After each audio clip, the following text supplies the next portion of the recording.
In finance, the right forecast can define your edge, but what happens when your best model suddenly stops working? The truth is, markets evolve, algorithms decay, and relying on a single method in a dynamic environment is a recipe for instability. Today, we unveil a solution built not on blind faith in one model, but on the power of many. It's called Expert Aggregation, and it might just be the missing piece in machine learning for finance. Stay with me.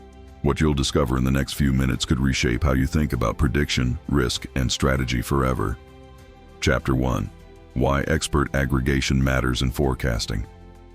In the unpredictable world of finance, consistency is the exception, not the rule. Machine learning models that appear promising in one period often falter in the next. This isn't a sign of failure. It's a reflection of the market's ever-shifting nature. Algorithms, no matter how sophisticated, are vulnerable to time variation and structural breaks in data. Picking a single best model is rarely sustainable. Expert aggregation tackles this problem head-on. Instead of choosing one model, it combines many, each acting as an expert in its own right, into a unified forecasting engine. This approach doesn't assume the models are accurate or the data behaves nicely. It simply adapts. The result is a system that evolves with the market, not in spite of it. Chapter 2. How BOA aggregation works in real time. At the heart of this innovation lies the Bernstein Online Aggregation procedure, or BOA. It's a dynamic, adaptive method that continuously reweights expert models based on their performance, day by day, month by month. Here's how it works. BOA begins by assigning equal importance to each expert model. As time progresses, it watches. It tracks which models are closer to reality and penalizes those that fall short. With every iteration, it shifts weight toward the best performing forecasts, not rigidly but smoothly, based on real-time loss comparisons. In finance, this process takes shape through two lenses. One, aggregation, focuses on long positions, stocks expected to perform well, while the other focuses on short positions, betting against expected underperformers. These two aggregations are then blended into a single long-short strategy. The beauty of BOA is its flexibility. It doesn't assume anything about how the data behaves, only how the experts perform. Chapter 3. Why aggregation outperforms standalone models. So why not just use the best neural network or your favorite tree-based model? Because markets don't stand still. One month, a linear model may shine. The next, deep learning takes the lead. Aggregation acknowledges this uncertainty and turns it into an advantage. By adapting in real time, online aggregation delivers performance that's robust across regimes. In fact, studies show that BOA aggregation leads to better results across the board, higher Sharpe ratios, lower drawdowns, smaller losses during stress periods. More importantly, it doesn't depend on knowing in advance which model will be the winner. It simply learns and evolves. What's more, it reduces the burden of hyperparameter tuning. Rather than committing to a single configuration, BOA accommodates multiple parameter sets, letting the data decide which ones deserve more weight. Chapter 4. The experts behind the aggregation. The power of aggregation lies in its diversity. In the study, 13 models served as experts, ranging from traditional linear regressions to deep neural networks. They were grouped into 4 families. There were simple but effective linear models like OLS and ElasticNet, dimension reduction approaches like principal component regression, and ensemble methods like random forest and gradient boosting. 5 neural networks completed the mix, each designed with varying architectures. Interestingly, the results were not what conventional wisdom might predict. While neural networks such as NN2 delivered the highest average returns and Sharpe ratios, simpler models like OLS plus H proved just as valuable by limiting losses and improving stability. Some models offered raw return. Others offered risk control. None dominated in every situation. That's precisely why aggregation works. It doesn't pick favorites, it picks results. Chapter 5. The subtle power of pre-training and expert importance. To give the aggregation a head start, the researchers implemented a pre-training phase. By calibrating the expert weights on a year of validation data before the actual test period, they provided the BOA model with a preview of how each expert tends to behave.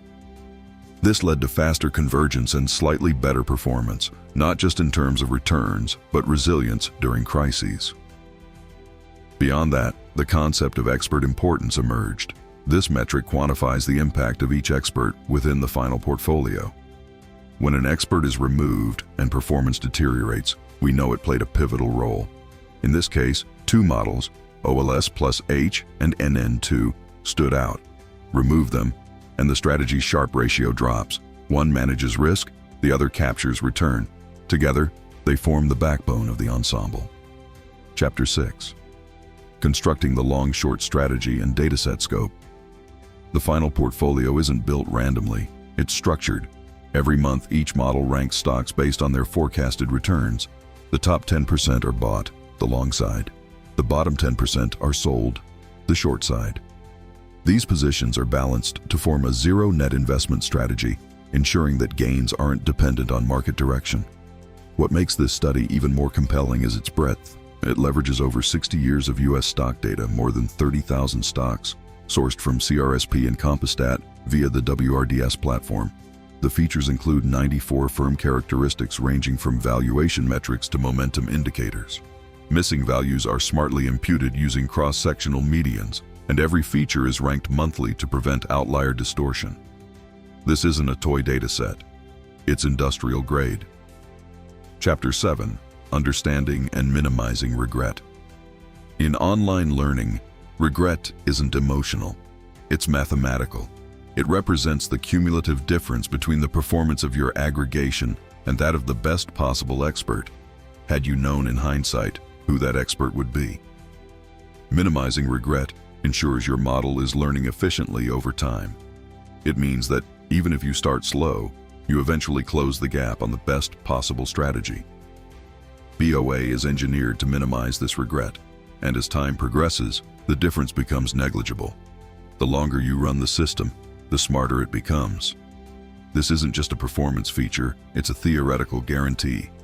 In a world where most models operate on blind trust, BOA offers provable reliability. Chapter 8.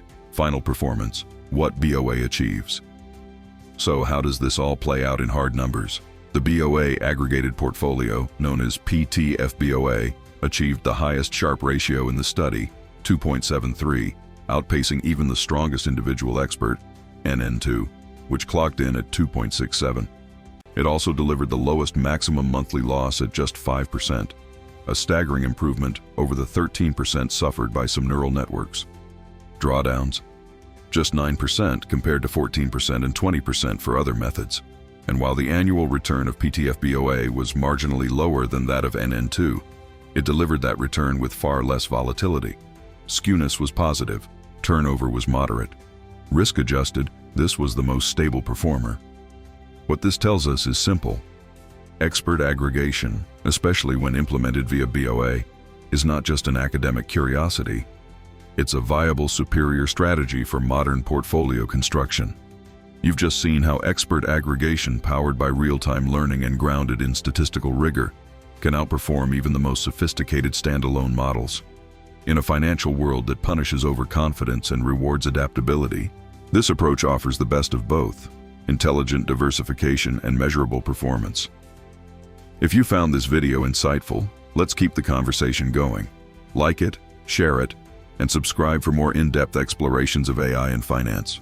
Because the future of forecasting isn't about finding the perfect model. It's about building a system that gets smarter every single day.